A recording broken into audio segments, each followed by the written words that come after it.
അപ്പൊ ഇതാണ് നമ്മുടെ പൂൾ. അവിടെ കാണാൻ പറ്റില്ല. ഇവിടെ നിന്ന് കണ്ടു, റോഡിൽ നിന്ന് കണ്ടു. ഗ്ലാസ് ബ്രിഡ്ജ് ഒരാൾക്ക് 5 മിനിറ്റ് നിൽക്കാൻ പറ്റുള്ളൂ. നമ്മൾ ഈ യൂട്യൂബിലൊക്കെ കാണുന്ന പോലെ സ്കൈ റോളർ. നമ്മൾ ഉച്ചയ്ക്ക് പൂളിൽ പോയപ്പോൾ പൂൾ ക്ലോസ്ഡ് ആയിരുന്നു. അങ്ങനെയാണ് നമ്മൾ പിന്നെ നേരെ അങ്ങോട്ട് പോയത്. അപ്പോൾ ഇനിയിപ്പം നമ്മൾ പൂളിലോട്ട് പോകണം. മാളിലാണ്. അപ്പോൾ ഇതാണ് ഇവിടുത്തെ പൂൾ. ക്ലീനിങ് ഒക്കെ കഴിഞ്ഞ് ഫസ്റ്റ് നമ്മൾ ഇറങ്ങുന്നത് നമ്മളാന്ന് തോന്നുന്നു. നമ്മൾ പോയ സമയത്ത് വേറെ ആരും ഉണ്ടായിരുന്നില്ല. നമ്മൾ അവിടെ നിന്ന് ഇറങ്ങുന്നവരെയും വേറെ ആരും അവിടെ വന്നിട്ടുണ്ടായിരുന്നില്ല. ഫസ്റ്റ് ടൈം പൂളിൽ ഇറങ്ങാൻ പറ്റാത്തത് കാരണം അടുത്ത ദിവസം രാവിലെ പൂളിൽ ഇറങ്ങാന്നായിരുന്നു നമ്മൾ ഇടയ്ക്ക് പ്ലാൻ ചെയ്തിരുന്നത്. പക്ഷെ എന്തുകൊണ്ട് ഇപ്പൊ വന്നത് നന്നായി. കാരണം നമുക്ക് മാത്രമായിട്ട് ഒരുപാട് ടൈം സ്പെൻഡ് ചെയ്യാൻ പറ്റി. പിന്നെ അതുമല്ല, നേരത്തെ ഞാൻ പറഞ്ഞിരുന്ന ആ സ്കൂളിൽ നിന്ന് വന്ന ഗ്യാങ് നെക്സ്റ്റ് ഡേ മോർണിംഗ് തൊട്ട് ഇവിടെ ഉണ്ടായിരുന്നു. അപ്പൊ നമ്മൾ മോർണിംഗിലോട്ട് മാറ്റി വെച്ചിരുന്നെങ്കിൽ നമുക്ക് ഒരിക്കലും പൂളിലോട്ട് ഇറങ്ങാൻ പറ്റത്തില്ലായിരുന്നു. ഇത്രയും ബഡ്ജറ്റ് ഫ്രണ്ട്ലി ആയിട്ട് കൂടി പൂൾ കൂടെ പ്രൊവൈഡ് ചെയ്യുന്നത് നല്ലൊരു കാര്യമായിട്ട് തോന്നി. അതുകൂടാതെ ഡോർമെട്രിയിൽ സ്റ്റേ ചെയ്യുന്നവർക്കും പൂൾ യൂസ് ചെയ്യാൻ പറ്റും. മോർണിംഗ് നല്ല ചൂടായിരുന്നെങ്കിലും നൈറ്റ് ആയപ്പോൾ ഇവിടെ ഫുൾ വൈബ് ആയിട്ടുണ്ട്. ആ ക്ലൈമറ്റ് ഒരു രക്ഷയില്ലാത്ത ക്ലൈമറ്റ് ആണ്. അതിന്റെ കൂടെ ഈ സ്കൂൾ കുട്ടികളുടെ ക്യാമ്പ് ഫയർ, മൊത്തം റിസോർട്ടിന്റെ ആംബിയൻസേ അങ്ങ് മാറി. ഈ ശബ്ദകോലാഹലങ്ങളൊക്കെ കേട്ട് ഉറങ്ങിക്കിടന്ന ചിക്കു എഴുന്നേറ്റ് വന്ന് നിൽക്കുന്നുണ്ട്.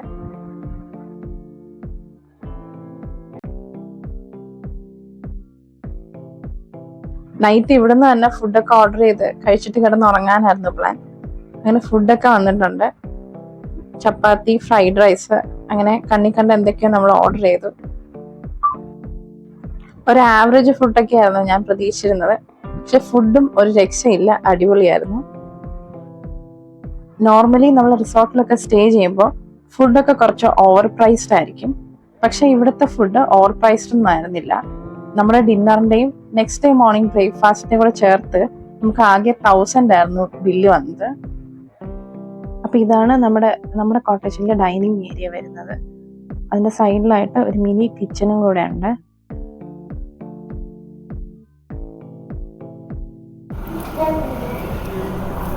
ഡിന്നറൊക്കെ കഴിഞ്ഞ് നമ്മൾ പുറത്തിറങ്ങിയതാണ്. വെറുതെ ഒന്ന് പുറത്തൊക്കെ പോയിട്ട് വരാമെന്ന് വിചാരിച്ചു. പ്രത്യേകിച്ച് പ്ലാനും കാര്യങ്ങളൊന്നുമില്ല. ജസ്റ്റ് എങ്ങോട്ടെങ്കിലും ഒന്ന് പോയിട്ട് വരുമായിരിക്കും, നോക്കാം. ഓക്കെ,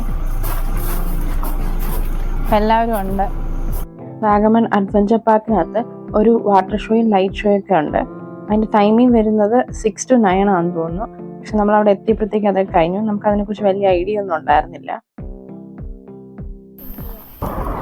അഡ്വഞ്ചർ പാർക്കിന്റെ അവിടെ നൈറ്റ് ഒരു ലൈറ്റിംഗ് ഒക്കെ ഇട്ടിട്ടുള്ള ഒരു പരിപാടി ഉണ്ടായിരുന്നു. പക്ഷെ അത് 9 മണി വരെ ഉള്ളു. നമ്മൾ എത്തിയപ്പം അവിടെ ക്ലോസ് ആയി, അതുകൊണ്ട് കാണാൻ പറ്റിയില്ല. ഇവിടെ നിന്ന് കണ്ടു, റോഡിൽ നിന്ന് കണ്ടു. പക്ഷെ അവിടെ എത്തിയപ്പോഴത്തേനകത്ത് കയറ്റിയില്ല. പിന്നെ നമ്മൾ തിരിച്ചു പോവാണ്. അങ്ങനെ ഞങ്ങൾ തിരിച്ച് റൂമിലെത്തി. കുറച്ചു നേരം റിസോർട്ടിന്റെ പുറത്തൊക്കെ സ്പെൻഡ് ചെയ്തിട്ട് നമ്മൾ കിടന്നുറങ്ങി. നെക്സ്റ്റ് ഡേ മോർണിംഗ് ഒരു 3 ഒക്കെ ആകുമ്പോൾ നമുക്ക് തിരിച്ച് വീട്ടിലെത്തണം. ഇപ്പോൾ ഗ്ലാസ് ബ്രിഡ്ജ് കാണാൻ പറ്റുമോ എന്നുള്ള കാര്യം സംശയമാണ്.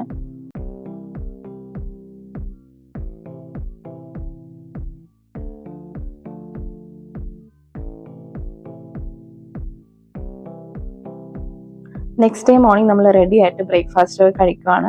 പൂരി മസാലയാണ് ഞങ്ങൾ ഓർഡർ ചെയ്തത്. ക്വാളിറ്റി വൈസും ക്വാണ്ടിറ്റി വൈസും നല്ല ഫുഡ് തന്നെയായിരുന്നു. ബ്രേക്ക്ഫാസ്റ്റ് കഴിച്ച് നമ്മൾ അവിടെ നിന്ന് വെക്കേറ്റ് ചെയ്തു.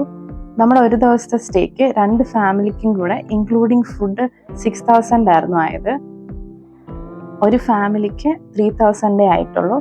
അപ്പൊ എന്തുകൊണ്ടും ബഡ്ജറ്റ് ഫ്രണ്ട്ലി ആയിരുന്നു സ്റ്റേ ഒക്കെ. നമ്മൾ ഇവിടെ നിന്ന് ഇറങ്ങുവാണ്. നല്ല വെയിൽ വന്നു തുടങ്ങി. ഗ്ലാസ് ബ്രിഡ്ജിലൊക്കെ നല്ല ചൂടായിരിക്കും. അപ്പോൾ ഈ നമ്മൾ നേരെ ഗ്ലാസ് ബ്രിഡ്ജിൽ പോകുന്നു. അവിടെ നേരെ വീട്ടിലോട്ട്. വേറെ പരിപാടികളൊന്നുമില്ല. ഇവിടെ നിന്നുള്ള വ്യൂ ആണ്, മോർണിംഗ് വ്യൂ.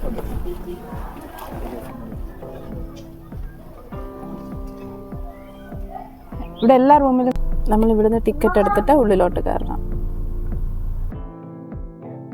അപ്പോൾ ഈ കാണുന്നത് ലൈറ്റ്സ് ആണ്. പിന്നെ അവിടെ ഫ്ലവേഴ്സും ഒരുപാടുണ്ട്. ഇതൊക്കെ നൈറ്റ് വന്നാൽ നമുക്ക് കാണാൻ പറ്റും. 6 to 9 ആണ് ഇതിൻ്റെ ടൈമിംഗ് വരുന്നത്. 9 ഒക്കെ ആവാറായി കഴിഞ്ഞാൽ പിന്നെ അവർ അകത്തോട്ട് കയറ്റത്തില്ല. അപ്പോൾ ഇവിടെ വരുന്നവർ നേരത്തെ തന്നെ വരാൻ നോക്കണം. മിസ് ചെയ്യാതെ കാണാനും നോക്കണം. എൻട്രി പാസ് എടുത്ത് അകത്ത് കയറി കഴിഞ്ഞാൽ ഇതിനകത്ത് ഗ്ലാസ് ബ്രിഡ്ജ് മാത്രമല്ല, ഒരുപാട് അഡ്വഞ്ചർ ആക്ടിവിറ്റീസും ഉണ്ട്. പക്ഷെ നമ്മൾ എല്ലാത്തിനും സെപ്പറേറ്റ് പേ ചെയ്യണം. കുറച്ച് ഉള്ളിലോട്ട് വണ്ടി ഓടിച്ച് പോയി കഴിയുമ്പോഴാണ് ഈ ആക്ടിവിറ്റി ഏരിയാസൊക്കെ വരുന്നത്. പിന്നെ വണ്ടിയൊക്കെ ഓടിക്കാൻ ഇഷ്ടമുള്ളവർക്കുള്ളൊരു ഹൈലൈറ്റ് എന്ന് പറയുന്നത് ഒരു ATV ഓഫ് റോഡിങ് ഉണ്ട്. അതിന് പ്രത്യേകം ട്രാക്കുകളും ഉണ്ട്.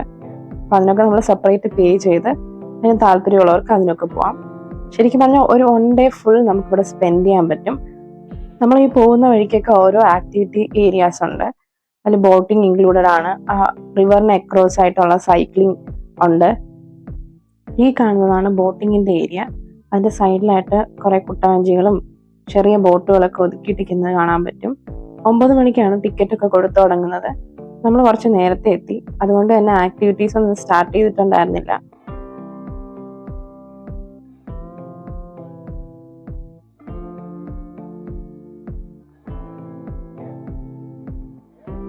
ഈ 2 സൈഡിലായിട്ട് കാണുന്നതൊക്കെ ഫുഡ് കോർട്ടും ഷോപ്പിംഗ് ഏരിയാസും ഒക്കെയാണ്. കുറച്ച് കഴിയുമ്പോൾ ഇതൊക്കെ ഓപ്പൺ ആവും. കൊച്ചുകുട്ടികൾക്കുള്ള ചെറിയ ചെറിയ ആക്ടിവിറ്റീസും ഇതിനകത്തുണ്ട്. അതുകൊണ്ട് കുട്ടികളെ കൊണ്ടുവന്നാലും നമുക്ക് ഒട്ടും ബോറടിക്കാതെ ടൈം സ്പെൻഡ് ചെയ്യാൻ പറ്റും.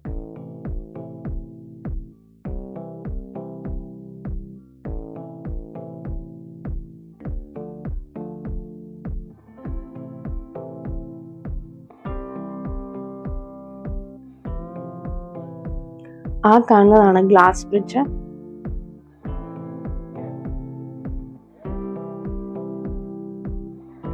നമ്മൾ ഗ്ലാസ് ബ്രിഡ്ജിൽ കയറാനായിട്ട് ടിക്കറ്റൊക്കെ എടുത്തു. ഗ്ലാസ് ബ്രിഡ്ജ് ഒരാൾക്ക് 5 മിനിറ്റ് നിൽക്കാൻ പറ്റുള്ളൂ. നമ്മൾ ഈ യൂട്യൂബിലൊക്കെ കാണുന്ന പോലെ ഒരുപാട് നേരമൊന്നും സ്പെൻഡ് ചെയ്യാൻ പറ്റില്ല. വെറും 5 മിനിറ്റ് ഉള്ള ഒരാൾക്ക് 250 ആണ് ടിക്കറ്റ് റേറ്റ്. ഇതിൻ്റെ മാളിൽ പോയി നിന്ന വ്യൂ കാണാൻ പറ്റും. അപ്പം നമ്മളിപ്പം മാളിലോട്ട് കയറുന്നില്ല.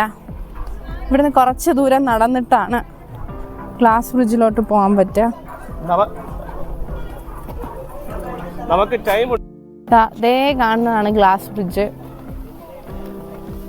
കാണുന്ന അത്ര ഗുമ്മൊന്നും ഇല്ലെന്ന് തോന്നുന്നു അല്ലേ? ആ കാണുന്നതാണ് സ്കൈ സ്വിങ്. അതിൻ്റെ സൈഡിലോട്ട് ഉള്ള കമ്പികളൊക്കെ എന്ന് പറയുന്നത് സിപ്പ് ലൈൻ്റെ ട്രാക്കുകളാണ്. കൂടാതെ സ്കൈ റോളർ എന്ന് പറഞ്ഞ് വേറൊരു ആക്ടിവിറ്റി കൂടെയുണ്ട്. നമ്മളിപ്പോൾ സമയക്കുറവുണ്ട്, ഗ്ലാസ് ബ്രിഡ്ജിൽ മാത്രമേ കയറുന്നുള്ളൂ. വേറൊരു ദിവസം എന്തായിരുന്നാലും അഡ്വഞ്ചർ പാർക്കിൽ സ്പെൻഡ് ചെയ്യാനായിട്ട് നമ്മൾ എത്തുന്നതായിരിക്കും. സ്കൈ റോളർ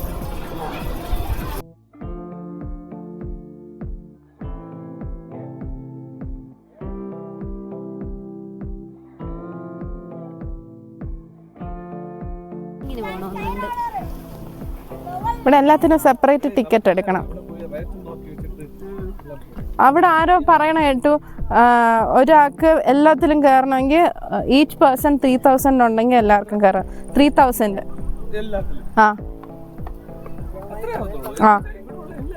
ആ പെർ പേഴ്സൺ എല്ലാത്തിലും. 3000 ഉണ്ടെങ്കിൽ എല്ലാത്തിലും കയറാം. ഇതിൽ ചിലതിലൊക്കെ കോംബോ ഓഫറുണ്ട്. അതായത് 2 റൈഡിൽ ഒന്ന് ചെറിയ ഇപ്പോൾ 750 ആണ്, 2 സെപ്പറേറ്റ് കൊടുക്കണമെങ്കിൽ 2 ചെറിയ 500 അങ്ങനെയൊക്കെ ഉണ്ട്.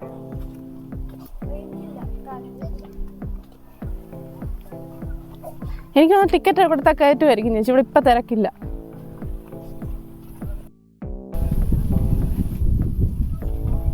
അപ്പം ഇതാണ് നമ്മുടെ ഗ്ലാസ് ബ്രിഡ്ജ്. ഇവിടെ നിന്നുള്ള വ്യൂ അടിപൊളിയാണ്.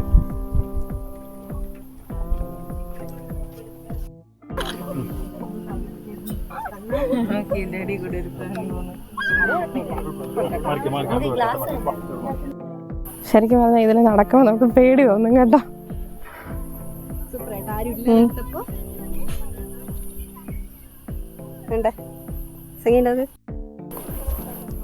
ചിക്കു പിന്നെ ഓടിപ്പോവാൻ നിൽക്കുകയാണ്. നമ്മളിവിടെ നിന്ന് ഇറങ്ങിയിട്ടില്ല. അവൻ അവിടെ പോയി ഷൂടാൻ വരെ തുടങ്ങി. അപ്പം അങ്ങനെ ഗ്ലാസ് ബ്രിഡ്ജിൽ കയറുക എന്നുള്ള നമ്മുടെ ആഗ്രഹം സഫലമായി. ചേച്ചി വാ, നമുക്ക് എക്സ്പീരിയൻസ് ആയിരുന്നു. നല്ല ഫോട്ടോസ് നമുക്ക് കിട്ടി. കാരണം ലാസ്റ്റ് ഇറങ്ങാൻ നേരത്ത് നമ്മൾ പുള്ളിയെടുത്ത് ചേട്ടാ ഒരു ഫോട്ടോ എടുത്തോട്ടെ എന്ന് ചോദിച്ചിട്ട് വിസിലടിച്ചതിന് ശേഷം നമ്മൾ ഫോട്ടോ എടുത്തു. അപ്പോൾ നമുക്ക് നല്ല അടിപൊളിയൊരു ഫോട്ടോ കിട്ടി. അവൻ ഭയങ്കര ഹാപ്പിയാണ്. പിന്നെ ചിക്കു ഗ്ലാസ് ബ്രിഡ്ജിൽ കയറി, പക്ഷെ അവൻ ഫോട്ടോ ഒന്നും എടുക്കാൻ അങ്ങനെ നിന്നില്ല. എന്നാലും ഞാൻ പ്രതീക്ഷിച്ചതിനേക്കാളും അവൻ കോപ്പറേറ്റ് ചെയ്തിട്ടുണ്ട്.